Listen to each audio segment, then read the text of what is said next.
Assalomu alaykum. Ushbu videoda biz sizga tizimda xodimlar uchun rollarni yaratish va ularga kirish huquqlarini sozlashni ko'rsatamiz. Rollar kim nima ko'ra oladi va nima qilishni belgilaydi.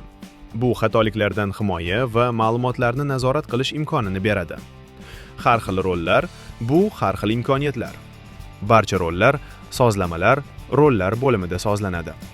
Bu yerda standart rollarni ko'rasiz. Administrator, shifokor, reception. Lekin o'z rollaringizni ham yaratishingiz mumkin.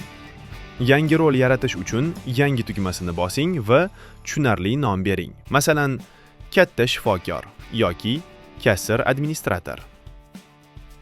Endi eng muhim qism ruxsatlarni belgilash. Har bir modul uchun ko'rish, yaratish, tahrirlash yoki o'chirish imkonini berishingiz mumkin. Ko'rinish doirasiga e'tibor bering. Turli modullarga kirishni moslash mumkin. Masalan, yangi rolda faqat hisoblarni ko'rish ruxsatini berish, retseptlarga esa kirishni yopish. Shu tarzda siz xodimga kerakli huquqlar to'plamini shakllantirasiz. Sozlashni tugatgach, saqlash tugmasini bosing. Yangi rol ro'yxatda paydo bo'ladi.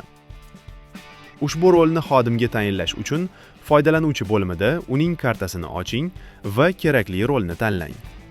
Xodim faqat unga ruxsat berilgan funksiyalarni ko'radi. Asosiy qoida: xodimga ish uchun zarur bo'lgan huquqni bering. Bu klinikangizdagi ma'lumotlar xavfsizligi va tartibning asosidir.